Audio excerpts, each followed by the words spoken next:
In this video tutorial, we will discuss about the concept of constructor and destructor in object-oriented programming in C++.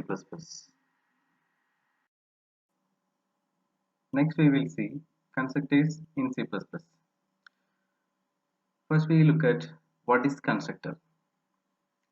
A constructor is a special member function of a class. Or we can say that a constructor is a function in a class which initializes objects of a class. That means a constructor is automatically called when an object is created. The special member function or the constructor actually different from normal member functions. Then how they are different from normal member function? There are mainly four differences. The first one is constructor has the same name as the class name. So both constructor name and the class name is same. Second difference is constructors do not have return type. Third difference is a constructor is automatically called when an object is created. And the final difference is if we do not specify a constructor, the C++ compiler generates a default constructor for us. The default constructor has no parameters and has an empty body.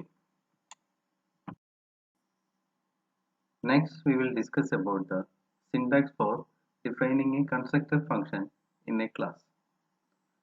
For that, I have defined a class A. Syntax is class A. Inside the class, inside the public access specifier, I have declared a variable x and also I have defined a function a of, which is a constructor function, because you can see the name of the function, it is a and the class name is same, so both class name and constructor name is same. Inside the constructor you can do the object initialization. So this is the syntax for defining a constructor function in a class. Next we will see an example of constructor in object-oriented programming in C++. So two important points you want to remember while defining the constructor is the name of the constructor will be same as the name of the class. And the second point is the constructors will never have a return type. So constructor can be defined either inside the class or outside the class. If you are going to define the constructor outside the class, you have to use the scope resolution operator along with the class name. So you can see here an example. Here I have defined a class A. Then inside that, under the access specifier public, I have declared a variable I and I have declared a function a of, which is a constructor function. Here you can see that this function has the same name as the class name. The both class name and the constructor name is a, and the constructor function has no return type. Then here in this example I have defined the constructor function outside the class. So the syntax is a scope resolution operator a of. The first A stands for the class name, then scope resolution operator, then the constructor name, that is a of. Inside that I have initialized value of I as 1. So this is a simple example for writing a constructor in C++. There are mainly three types of constructors. The first one is default constructor, second one is parameterized constructor, and the third one is copy constructor. We will see one by one. The first type of constructor is default constructor. The speciality of default constructor is it does not take any argument and it has no parameters. This C++ program will illustrate you the concept of constructors. Here I have defined a class construct. Inside that class I have declared variables a and b and defined a function construct which is a default constructor, because here you can see that the constructor name or function name is same as the class name, and it does not have any return type, and it does not take any arguments or no parameters. So it is a default constructor. Inside the constructor I have initialized a value as 10 and b value as 20. Then inside the main function, when I create object for the class construct, the default constructor called automatically. So we all know when an object is created, the default constructor called automatically. So for that, I have created an object of class construct by using the syntax construct object name. So here the object name is C. So construct C will create an object C and the default constructor called automatically. Then I displayed A and B values using cout. So that is done by using c dot a and c dot b. C dot a will give you the value 10 and c dot b will give you the value 20. C is the object name, A is the variable name or the data member. So even if we do not define any constructors explicitly, the compiler will automatically provide a default constructor implicitly. We are not going in detail about other type of constructors like parameterized constructor and copy constructor. We will discuss about the basics of parameterized constructor and copy constructor. So the next one is parameterized constructor. The basic idea of parameterized constructor is it is also possible to pass arguments to constructors. So that will help you to initialize an object when it is created. So to create a parameterized constructor, you have to add parameters to that function or constructor like any other function. So when you define the constructor's body, use the parameters to initialize the object. The next type of constructor is copy constructor. A copy constructor is a member function which initializes an object using another object of the same class.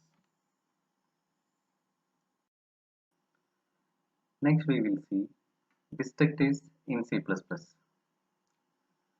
So a destructor is a special function in a class which destroys the object as soon as the scope of the object ends. So the destructor is called automatically by the compiler when the object goes out of scope. The syntax for defining a destructor is same as the constructor. That means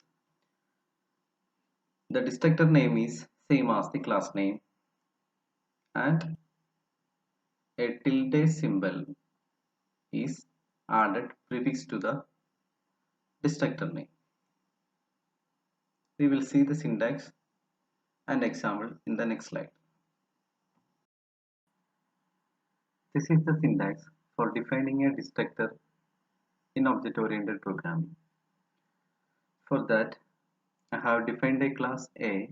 Inside the class, under the public access specifier, I have defined a function A of which is a destructor function, because here you can see that the function name is same as the class name and a tilde symbol is used before the function name. Another important point you want to notice is a destructor will never have any arguments. So here there is no argument to function A. So the function A is a destructor function. Inside function A, you can write down the statements. So this is the syntax for defining a destructor in object-oriented programming in C++. This C++ program illustrates how constructor and destructor are called. Here I have defined a class A, and inside the class A I have defined a constructor function A of. Inside A of there is a cout statement, cout constructor called. So this cout statement will be executed whenever an object of class A is created. Then I have defined a destructor function A of. Inside that there is a cout statement destructor called. So this will be executed whenever the scope of the object of class A ends. So inside the main function I have created an object of class A obj1. So this will execute or call the constructor. So you will get output like constructor called. So whenever an object of class A is created, it will automatically call the constructor.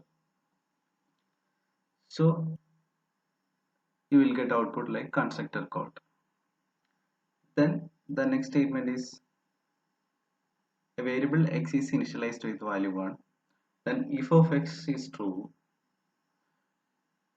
another object for class A is created, that is obj2. So this time also the constructor will be called, because here also the object of class A is created, so the constructor again called.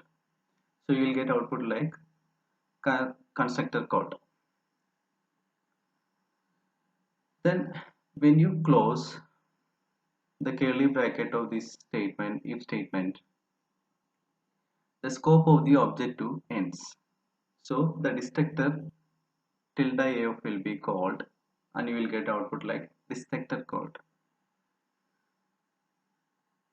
Then when you end main function by closing it using the curly bracket, the destructor again called, because the scope of object 1 ends when you end the main function using the curly bracket close.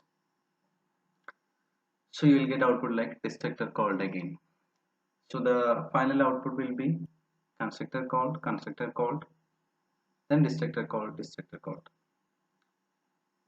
So I can summarize it like this. When an object is created, the constructor of that class is called. The object reference is destroyed when its scope ends. That is, after closing the curly bracket for the code block in which it is created. The object 2 is destroyed when the if block ends, because it was created inside the if block. And the object 1 is destroyed when the main of function ends. So this will give you the clear idea about how constructor and destructor are called. This is the end of video tutorial of constructor and destructor in object-oriented programming in C++. Thank you.